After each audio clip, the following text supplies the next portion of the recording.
Hello friends, आज का topic है basic general instrument part third. इसमें हम लोग बात करने वाले हैं कटिंग एंड डाइसेक्टिंग इंस्ट्रूमेंट के बारे में। जितने भी कटिंग एंड डाइसेक्टिंग इंस्ट्रूमेंट होता है उन सब पे हम लोग इसमें बात करने वाले हैं। साथ ही इसका यूजेज क्या होता है, किस तरह से यूज होता है, उसका पिक्चर के साथ आपको बतलाएंगे विथ प्रोसीजर किस तरह से या हम लोग इसको याद कर सकते हैं, किस तरह इसका यूज होता है, उन सब को हम लोग इसमें बात करने वाले हैं। साथ ही इसका अदर नेम को भी रखे हैं, इससे क्या होगा कि आपको अदर नेम भी याद हो पाएगा। इस तरह से हम क्या किए हैं कि जो भी प्रोसीजर ये करता है उसके साथ आपको पिक्चर भी लगा दिए, आपको प्रोसीजर भी एक्सप्लेन करते हुए जाएंगे तो आपको क्लियर हो पाएगा। तो चलिए हम लोग पहले ये समझ लेते हैं कि कटिंग एंड डाइसेक्टिंग क्या होता है। अगर ये आपको क्लियर हो जाएगा तो आपको आगे समझने में दिक्कतें नहीं होगा, आपको क्लियर हो पाएगा। तो इससे आप इंस्ट्रूमेंट को भी याद रख पाएंगे कि कटिंग कैटेगरी का कौन सा इंस्ट्रूमेंट है, डाइसेक्टिंग कैटेगरी का कौन सा इंस्ट्रूमेंट है। जिस तरह हम प्रीवियस वीडियो में बात किए थे पार्ट 1 में बेसिक कॉन्सेप्ट के बारे में बात किए थे, पार्ट 2 में हम लोग क्लैंपिंग जो इंस्ट्रूमेंट्स को क्लैंप करने वाला जितने भी इंस्ट्रूमेंट है उन सब को हम लोग इसमें बात किए थे। और इस वीडियो में हम लोग बात करेंगे कटिंग एंड डाइसेक्टिंग इंस्ट्रूमेंट के बारे में। अगर आपको पीडीएफ इसका चाहिए तो हमारे टेलीग्राम से आप जुड़ करके पीडीएफ ले सकते हैं। इससे ये होगा कि आप 2 बार 3 बार जितना बार आप चाह सकते हैं उतना बार उसको फिर से रिवीजन कर सकते हैं। तो इसीलिए हम पीडीएफ भी प्रोवाइड करते हैं, तो वह भी आप कलेक्ट कर सकते हैं हमारे टेलीग्राम से जुड़ करके। उसका लिंक आपको डिस्क्रिप्शन में, वीडियो के डिस्क्रिप्शन में दे देंगे, आप वहां से कलेक्ट कर सकते हैं। एंड आपके लिए एक प्लेलिस्ट बना दिया, सर्जिकल इंस्ट्रूमेंट के नाम से प्लेलिस्ट मिल जाएगा हमारे चैनल पे, आप वहां जा करके देख सकते हैं। आपका जो यूज का वीडियो होगा आप उन्हें देख सकते हैं। जितने भी इंस्ट्रूमेंट होता है उन सब को हम लोग कवर कर चुके हैं, तो आप जा करके वहां पे देख सकते हैं। तो चलिए हम लोग वीडियो के तरफ बढ़ते हैं, अपने टॉपिक के तरफ बढ़ते हैं। कटिंग एंड डाइसेक्टिंग इंस्ट्रूमेंट को हम लोग सबसे पहले समझेंगे। कटिंग आप लोग को क्लियर होगा और डाइसेक्टिंग भी आप लोग को क्लियर होगा। कटिंग जो क्या करता है, जो इंस्ट्रूमेंट काटने का काम करता है। डाइसेक्टिंग क्या होता है, जब काटने के बाद जब अलग अलग हम लोग करते हैं, जो भी टिश्यू होता है, जो फ्लेप्स बनता है उसको जब अलग करते हैं उसको हम लोग डाइसेक्टिंग बोलते हैं। जिस तरह से आप देख सकते हैं यहाँ पर कटिंग, कटिंग में क्या है, टू सेवर, क्लीव और divide with a sharp instrument. Sharp instrument देखिए, सेवर मीन्स क्या होता है कि काट करके जो अलग करते हैं वह होता है। क्लेव मीन्स भी क्या होता है, काटना होता है। और divide with a sharp instrument, sharp instrument का यूज करके क्या करते हैं हम लोग, जब स्किन को काट करके डिवाइड कर देते हैं, अलग अलग कर देते हैं, उसको बोलते हैं कटिंग। जिस तरह से बीपी ब्लेड क्या करता है, काटने का काम करता है। बीपी हैंडल में अटैच करके बीपी ब्लेड को हम लोग काटने के लिए यूज करते हैं। एंड सीजर से भी क्या करते हैं हम लोग, स्किन को काटते हैं यानी डाइसेक्ट करते हैं, तो इसके लिए यूज करते हैं। उसी तरह डाइसेक्टिंग भी इसी से मिलता जुलता है, इसीलिए दोनों को हम लोग साथ में लेकर के चलते हैं। कैटेगरी वाइज कर दिए हैं तो आपको और क्लियर हो पाता है। To cut a part of separate tissue और पार्ट्स, यानी जब काट करके सेपरेट करते हैं, अलग अलग करते हैं, ऑफ्टेन लेयर बाय लेयर। जिस तरह से आप देख सकते हैं यहाँ पर कटिंग हुआ है, उसके बाद यहाँ पर देख सकते हैं सीजर से क्या करते हैं, अंदर डाल करके सीजर को खोलते हैं। अंदर डाल कर जब खोलते हैं तो क्या करता है, पार्ट बाय पार्ट जो लेयर होता है वह पार्ट बाय पार्ट अलग अलग हो सकता है, डाइसेक्ट हो सकता है, अपने से सेपरेट हो पाता है। तो इसीलिए यूज करते हैं। जिस तरह से नर्व हो सकता है, नर्व डैमेज ना हो, इसलिए हम लोग क्या करते हैं, लेयर बाय लेयर अंदर के तरफ जाते हैं जब भी इंसिजन लगाते हैं, तो उसके लिए इसका यूज करते हैं। टू रेवल इंटरनल स्ट्रक्चर, जो भी इंटरनल स्ट्रक्चर होता है उसको अच्छे से हम लोग क्या करते हैं, अलग अलग करके अंदर के तरफ जाते हैं। तो ये क्लियर हो गया। इसका कुछ एग्जांपल है, जैसे कर्व मायो सीजर्स का यूज करते हैं, बीपी ब्लेड्स का यूज करते हैं कटिंग के लिए, और डाइसेक्टिंग के लिए कर्व मायो सीजर्स का करते हैं, और कटिंग के लिए भी इसका यूज करते हैं। तो आई होप ये अब तक आपको क्लियर हो रहा होगा। तो चलिए आगे हम लोग समझेंगे, बहुत अच्छे से आपको समझाएंगे हर एक इंस्ट्रूमेंट का किस तरह से काम आता है, और सब आपको एक एक करके समझाएंगे। तो वीडियो के अंतिम तक आप जरूर बने रहिएगा, इससे कि आपको सीखने को बहुत कुछ मिल सकता है। तो चलिए आगे हम लोग बढ़ते हैं, आगे समझेंगे स्ट्रेट्स मायो सीजर्स। स्ट्रेट्स जो मायो सीजर, स्ट्रेट मतलब जो सीधा रहेगा, जो यहाँ पर कर्व भी इसमें आता है, तो ये स्ट्रेट है। तो इसका हमेशा क्या करना है, जो शार्प एज होता है उसको देखना है, जो अगला टिप होता है टिप से ही हमको हमेशा समझना होता है कि ये कौन सा इंस्ट्रूमेंट है, स्ट्रेट है, कर्व है, ब्लंट है, तो इससे समझते हैं। इसका अदर नेम क्या होता है, सूचर सीजर्स। देखिए सूचर जो कटिंग सीजर्स होता है ना, इसीलिए इसको सूचर कटिंग सीजर बोलते हैं। जब सूचरिंग करते हैं, जब सूचर करने के बाद जब नॉट लगा देते हैं, नॉट लगाने के बाद क्या करते हैं, फिर सूचर को काटते हैं, फिर आगे हम लोग अगला सूचरिंग करने के लिए फिर आगे स्टेप बाय स्टेप आगे बढ़ते हुए जाते हैं, सूचरिंग करते हैं। तो ये इस तरह से आप इस फिगर में देख सकते हैं। तो कटिंग के लिए यूज करते हैं स्ट्रेट मायो सीजर्स का यूज करते हैं, सूचर सीजर्स भी इसको कह सकते हैं, यूज टू कटिंग सूचर, जो कटिंग करने के लिए यूज करते हैं हम लोग सूचर का। आगे हम लोग समझेंगे, चलिए आगे बढ़ते हैं, आगे समझते हैं। कर्व मायो सीजर्स, स्ट्रेट था, अब कर्व आ गया। आपको सीजर्स के बारे में 5 सीजर्स कम से कम हम लोग बात करेंगे, उसके बाद फिर आगे बढ़ेंगे और जो भी कटिंग का इंस्ट्रूमेंट होता है उसको भी हम लोग समझाते हुए जाएंगे। कर्व मायो सीजर्स को आप समझिए। अदर नेम क्या है, हेवी टिश्यू सीजर्स भी इसको बोलते हैं।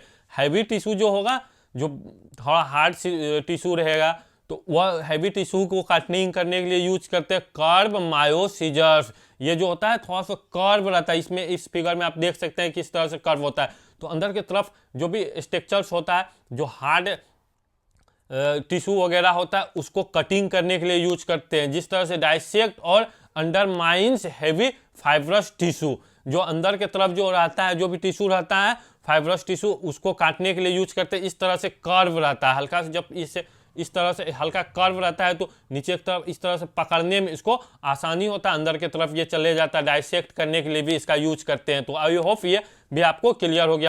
आगे हम लोग समझने वाले हैं कर्व मेड जम्ब सीजर्स। जो भी मेड जेन बम सीजर्स होता है उसका हम लोग यूज क्या करते हैं, इसका अदर्स नाम भी आप लोग समझ लीजिए।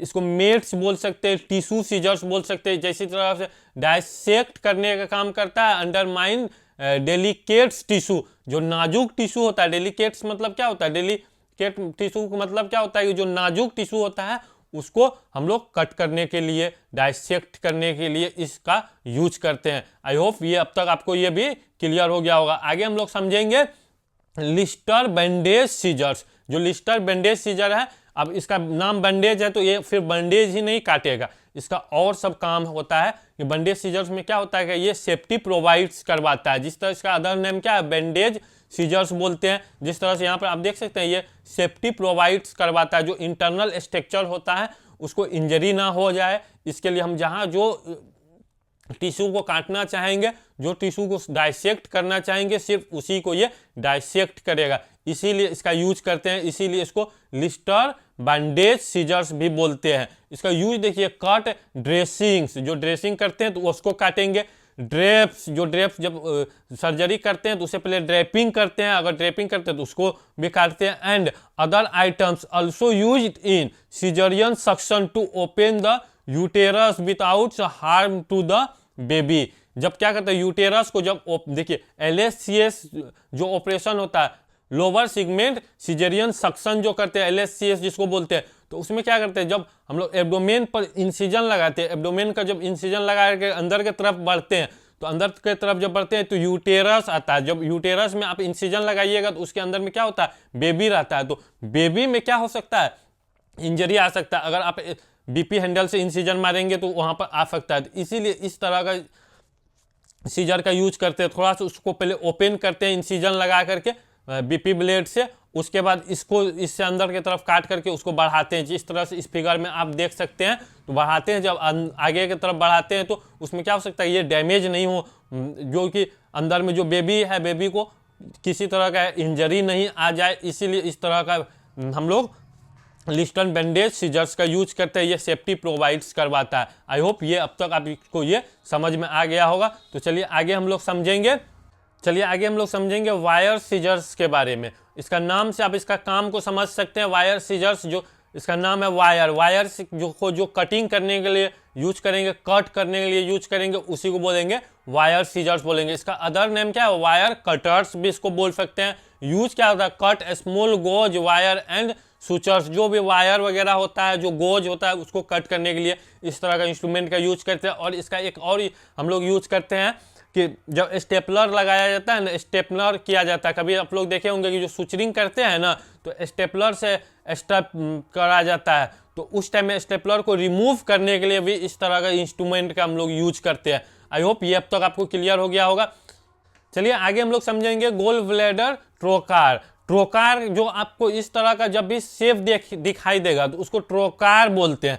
इस तरह का जब भी शेप दिखाई दे, कोई भी इंस्ट्रूमेंट हो उसका अगर आगे में इस तरह का आपको शेप दिखाई देगा तो इसको ट्रोकार बोलते हैं। इसको हम लोग जब भी ड्रेनेज लगाने के लिए यूज करते हैं, जब बॉडी में जब सर्जरी किया जाता है तो उस टाइम में ड्रेनेज लगाया जाता है। ड्रेनेज के टाइम में भी आप अगर अंदर की तरफ बॉडी की तरफ अगर कुछ हम अंदर की तरफ हॉल करते हैं तो उस टाइम में इंसर्शन करते हैं तो उस टाइम में इस तरह का शेप रहता है, तो ये बॉडी का जो भी टिश्यू होता है तो कम डैमेज करता है और अंदर की तरफ क्या करता है, डायलेट करके अंदर की तरफ चले जाता है। इसी कारण हम लोग ट्रोकार का यूज करते हैं। तो गोल ब्लैडर ट्रोकार इसका यूज कब करते हैं हम लोग, देखिए, used for draining the gall bladder of while during a open cholecystectomy procedure. जो भी कोलेक्स्टेक्टोमी प्रोसीजर्स होता है उस टाइम में हम लोग करते हैं। देखिए, और एक इसका यूज कब करते हैं, इस तरह का शेप आपको देखने को मिलेगा। लेप्रोस्कोपिक जब भी सर्जरी होता है तो वहाँ पे 4 से 5 एब्डोमेन में क्या किया जाता है, हॉल किया जाता है, तो उस टाइम में भी ट्रोकार का यूज करते हैं।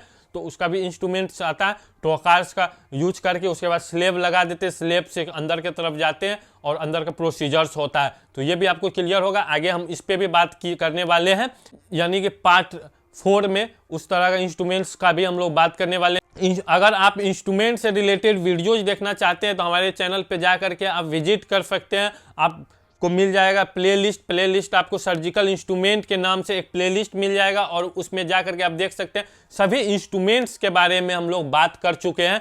तो आप वहाँ पर आपको जो भी यूज का होगा तो आप उसे देख सकते हैं। अगर ये वीडियो आपको पसंद आ रहा होगा तो अपने दोस्तों के साथ इसे जरूर शेयर कीजिएगा। अगर हमारे चैनल पर नए हैं तो चैनल को लाइक एंड सब्सक्राइब जरूर कर दीजिएगा, साथ ही बेल आइकन को भी प्रेस कर दीजिएगा, इससे कि जो भी वीडियो हम अपलोड करे हुए आपके पास सबसे पहले पहुंच सके। तो ये आपको क्लियर हो गया। तो चलिए आगे हम लोग समझते हैं types of BP handle and blade, यानी हैंडल्स को पहले समझ लेते हैं, उसके बाद ब्लेड को भी समझेंगे तो आपको क्लियर हो पाएगा कि कौन सा हैंडल में कौन सा ब्लेड अटैच किया जाता है, ये आपको क्लियर हो जाएगा।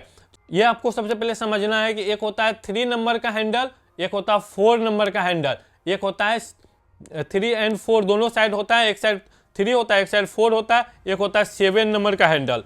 ये जो आप लॉन्ग देख सकते हैं ये क्या है, 7 नंबर का बीपी हैंडल है। तो अब इसका क्या क्या डिफरेंस इसमें है, क्या इसमें अंतर है, इसको हम लोग पहले आपको समझा देते हैं। हम आपको इसको पहले क्लियर कर देते हैं, फिर आगे ब्लेड की तरफ बढ़ेंगे। देखिए, जो 3 नंबर का हैंडल होता है और 7 नंबर का हैंडल होता है, ये दोनों में एक ही साइज का ब्लेड लगता है, यानी इसमें भी जो साइज का ब्लेड लगेगा वही 7 में भी लगेगा, यानी जो 3 में ब्लेड लगेगा वही 7 में भी ब्लेड लगेगा। इस तरह से आप देख सकते हैं 3 and 7 number blades, 3 number blades holds blades 10 number blades को होल्ड करेगा, 11 को होल्ड करेगा, 12 का होल्ड करेगा, 15 को होल्ड करेगा।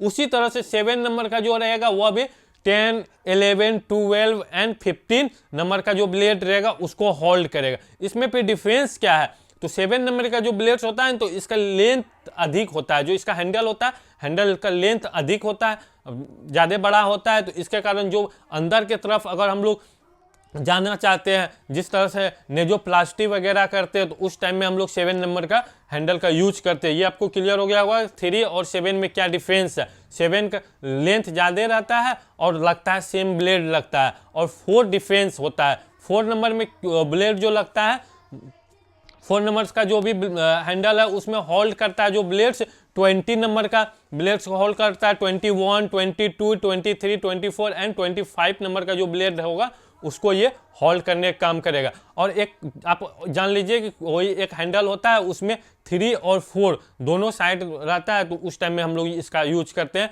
एक साइड 3 भी होल्ड कर सकता है, एक साइड 4 भी होल्ड कर सकता है। तो ये आई होप ये अब तक आपको ये क्लियर हो गया होगा। क्वेश्चन इसका देख लेते हैं, never used finger to load और अनलोड। जब बीपी हैंडल पर बीपी ब्लेड्स को हम लोग लोड करते हैं और अनलोड करते हैं, तो उस टाइम में हम लोग क्या करेंगे, अपने फिंगर से उसको नहीं लोड करना है, नहीं अनलोड करना है। इससे क्या हो सकता है, इंजरी आ सकता है। हमेशा यूज करना है, नीडल होल्डर का यूज करना है। देखिए यहाँ पर हमेशा नीडल होल्डर का यूज करना है या मॉस्क्यूटो फोर्सेप्स का यूज करना है। इससे क्या होगा कि आपको इंजरी नहीं होगा, या नहीं तो हैंड में इंजरी आ सकता है। इससे क्या हो सकता है, क्रॉस हो सकता है। मान के चलिए ब्लीड, उसमें ब्लड लगा हुआ है और आप चला रहे हैं तो आपका हैंड में लगेगा, तो क्या हो सकता है, वह ब्लड आप में क्रॉस हो सकता है। पेशेंट HIV पॉजिटिव हो तो आपको क्या हो सकता है, इन्फेक्शन हो सकता है। तो इस चीज़ को हमेशा ध्यान में रखना है। और जब अनलोड कीजिएगा तो हमेशा जब अनलोड करते हैं तो इस पे भी हम लोग वीडियो बना चुके हैं, तो हमारे चैनल पे जा करके आप देख सकते हैं कि किस तरह से अनलोड किया जाता है, किस तरह से लोड किया जाता है। इस पे हम लोग डिटेल में बात किए हुए हैं, तो आप उस पर जा करके आप देख सकते हैं। तो जब अनलोड करेंगे ना, तो जो आगे की तरफ जो हमारे टीम वर्कर्स रहेगा, तो उसको उसी के तरफ नहीं करके हमेशा करना है। जो हमारे ट्रॉली होता है, ट्रॉली के तरफ करना है कि आगे की तरफ कोई भी मेंबर्स ना हो, अपने टीम्स का कोई भी मेंबर ना ही हो, नहीं तो क्या हो सकता है, वह वहाँ से छिटक सकता है, उसको लग सकता है, इंजरी वगैरह हो सकता है। तो इस चीज़ पे आपको हमेशा ध्यान रखना होता है। चलिए आगे हम लोग और समझते हैं। कॉमन यूज ब्लेड्स जो होता है, जो कॉमनली यूज होता है, आपको बहुत जगह ये देखने को नहीं मिलेगा। आपको 15 नंबर देखने को मिल जाएगा, 11, 10 ये आपको कॉमनली देखने को मिलेगा, और 22 ये 4 ब्लेड्स आपको कॉमनली देखने को मिलेगा। लेकिन और इतने भी ब्लेड्स है, इसका भी यूज होता है, तो इसको भी आपको जानना बहुत ज़रूरी होता है। 10, 11, 12, 15, 20, 21, 22, 23, 24 एंड 25 नंबर का ब्लेड्स आता है। देखिए शेप एंड डिफरेंट साइज का जो आता है, 10 आता है, 20 आता है, 22 इसका शेप जो रहता है, शेप एक ही जैसा रहता है, सिर्फ साइज डिफरेंस होता है। तो इस 10 नंबर का जो रहता है उसी के तरह रहता है 22। 10 छोटा होता है, 22 लार्ज होता है, तो इसलिए इसका इस तरह का हम लोग रखे हैं। तो आई होप ये अब तक आपको क्लियर हो गया होगा। चलिए अब आगे हम लोग ब्लेड को समझ लेते हैं कि टाइप्स ऑफ बीपी ब्लेड जो होता है, बार पार्कल ब्लेड बोलते हैं। इसका बीपी का मतलब क्या होता है, बार पार्कल ब्लेड बोलते हैं। 10 नंबर का जो ब्लेड्स होता है, इसका यूज देखिए, यूज पहले समझ लीजिए। Use for making skin incisions, क्या करते हैं इसका यूज, कब हम लोग कहाँ करते हैं, तो इंसिजन लगाने के लिए करते हैं। इस तरह से आप देख सकते हैं, इंसिजन लगाने के लिए बीपी हैंडल में इसको लोड करके उसके बाद इसको इंसिजन इससे लगाते हैं। 10 नंबर का ब्लेड्स का यही काम होता है, इंसिजन लगाते हैं। 11 नंबर का जो ब्लेड होता है, इसका यूज देखिए, used for puncturing the skin, यानी स्किन को पंचरिंग करने के लिए यूज करते हैं। जब क्या होता है, मवाद वगैरह आ जाता है, किसी तरह से क्या होता है कि एबनॉर्मली आ जाता है, एक्यूमुलेट्स हो जाता है, कोई वाटर्स वगैरह, कोई फ्लूइड्स वगैरह, उसको ड्रेन करने के लिए पंचर करके बाहर की तरफ निकालते हैं, उसके लिए यूज करते हैं। And initiates the opening of A artery, जब आर्टरी हम लोग फिस्टुला जब बनाते हैं, जब किडनी यानी क्रोनिक किडनी डिजीज पेशेंट आता है जिसका डायलिसिस होता है, तो उस टाइम में फिस्टुला बनाते हैं। फिस्टुला बनाने के टाइम में 11 नंबर का ब्लेड्स का यूज करते हैं। क्या करते हैं, आर्टरी और वेन को एक दूसरे से जोड़ते हैं, उसको हम लोग फिस्टुला बोलते हैं। ये अलग टॉपिक है, उस पर भी हम लोग बात करेंगे। तो उसको बनाने के लिए इसका यूज करते हैं। आर्टरी को कट करके हम लोग वेन से अटैच करते हैं, उस टाइम में भी इसका यूज करते हैं। आई होप ये आपको क्लियर हो गया। टाइप्स ऑफ बीपी ब्लेड्स में देखते हैं, 12 नंबर का जो ब्लेड्स है, इसका अदर नेम होता है सिक्कल नाइफ। ये आपको हमेशा याद रखना होता है, इसका नाम क्या होता है, सिक्कल नाइफ होता है। इसका यूज देखिए, सिक्कल नाइफ क्यों बोलते हैं, इस तरह का सिक्कल की तरह इसका शेप होता है। ये जो आप देख सकते हैं ना, सिक्कल की तरह इसको जो शेप होता है ना, इसीलिए इसको सिक्कल नाइफ बोलते हैं। सिक्कल जो कि देखिए यहाँ पर चांद आधा है, तो इस तरह से दिखता है, इसका शेप आगे की तरफ देखेंगे, तो इसीलिए इसको सिक्कल नाइफ क्यों बोलते हैं। जब आप हंसिया देखे होंगे, जब क्या होता है, फसल को काटने के लिए यूज करते हैं, तो इस तरह का हम लोग इस तरह का यंत्र का यूज करते हैं, तो इसीलिए इसको सिक्कल बोलते हैं। 12 number blade is sometimes use during tonsillectomies, यानी टॉन्सिल को जो काटने के लिए, टॉन्सिल को रिमूव करने के लिए यूज करते हैं, उसको बोलते हैं टॉन्सिलेक्टोमीज। उसके लिए यूज करते हैं। माउथ में होता है टॉन्सिल, आप पढ़े होंगे, इसका एनाटॉमी में पढ़े होंगे। पेरोटाइड्स सर्जरीज, पेरोटाइड्स जो सर्जरीज होता है, जो हमारे आई के पास जो ड्रेन करता है, जो इसको नम हमेशा रखता है, तो वह उसके लिए यूज करते हैं। सेप्टोप्लास्टीज, यानी कि नेजल का जो होता है, सेप्टोप्लास्टिक की तरह टाइम में हम लोग इसका यूज करते हैं। ड्यूरिंग क्लेफ्ट प्लेट्स प्रोसीजर, यानी कि देखे होंगे होठ बीच से कटा हुआ रहता है, तो इसको हम लोग सर्जरी करके जोड़ने का काम करते हैं, तो उसमें भी यूज करते हैं। It can also be utilized for removal of calculi in the ureter and the kidney, यानी यूरेटर्स में भी अगर कैलकुली अगर हो जाता है, तो उस टाइम में इसका यूज करते हैं। यूरेट्रोलिथेटोमीज, यानी कि यूरेटर में क्या होता है, लिथोटोमीज, यानी लिथो मतलब क्या होता है स्टोन, जब स्टोन हो जाएगा तो उसको रिमूव करने के लिए भी इसका यूज करते हैं, जब ओपन सर्जरी करते हैं उस टाइम में इसका यूज करते हैं। उसके बाद पोइलो लिथोटोमीज एक होता है, ये किडनी में जब स्टोन बनता है तो उस टाइम में इसका यूज करते हैं। ये दोनों आपको क्लियर हो गया होगा। तो आगे हम लोग बढ़ते हैं, आगे इसका देखेंगे 15 नंबर का जो blade use for creating small pre size incisions, यानी कि जो सटीक हम लोग को इंसिजन होना चाहिए, स्टेबल तरह से इंसिजन देते हैं। जो स्मॉल एरिया होता है, छोटा एरिया होता है, इसका आप देख सकते हैं 15 नंबर का ब्लेड्स का टिप कितना छोटा है, स्मॉल है, तो इसका यूज तब हम लोग करते हैं। उसके बाद 20 और 22 नंबर का जो ब्लेड्स होता है, यहाँ 22 भी आपको कह सकते हैं, use with the 4 number handle to create, यानी इसको 4 नंबर का हैंडल में अटैच होगा। ये तो आपको क्लियर हो गया। लार्जर एंड और डीपर इंसिजन एंड और हेवी टिश्यू एंड बोन, यानी कि ऑर्थोपेडिक्स में या कोई भी और सर्जरीज में जिसमें हैवी टिश्यूज होता है, कटिंग करने के लिए, इंसिजन देने के लिए यूज करते हैं हम लोग। और टिश्यू को कटिंग करने के लिए 22 नंबर का जो ब्लेड्स होता है उसका यूज करते हैं, 20 नंबर का ब्लेड का यूज करते हैं। तो आपको मैक्सिमम टाइम में 22 नंबर का ब्लेड्स देखने को मिल सकता है। अगर आपको इंसिजन के बारे में पढ़ना है तो ये भी हमारे चैनल पे आप जा करके देख सकते हैं कि इंसिजन्स के बारे में पूरा डिटेल में बात किए हुए हैं, तो उन्हें भी आप जा करके देख सकते हैं। आई होप ये आप वीडियो आपको अब तक क्लियर हो गया होगा। अगर ये वीडियो आपको क्लियर हो गया होगा तो पार्ट 4 को भी जरूर देखिएगा। अगर आपके मन में कोई डाउट है, अगर आप और किसी टॉपिक्स पे वीडियो चाहते हैं तो हमारे कमेंट बॉक्स में आप जरूर बता सकते हैं। हम उस टॉपिक्स पे वीडियो बनाने का कोशिश, फ्यूचर वीडियो में हम उस टॉपिक पर वीडियो बनाने का कोशिश जरूर करेंगे। तब तक पढ़ते रहे, प्रैक्टिस करते रहे। Thank you for watching.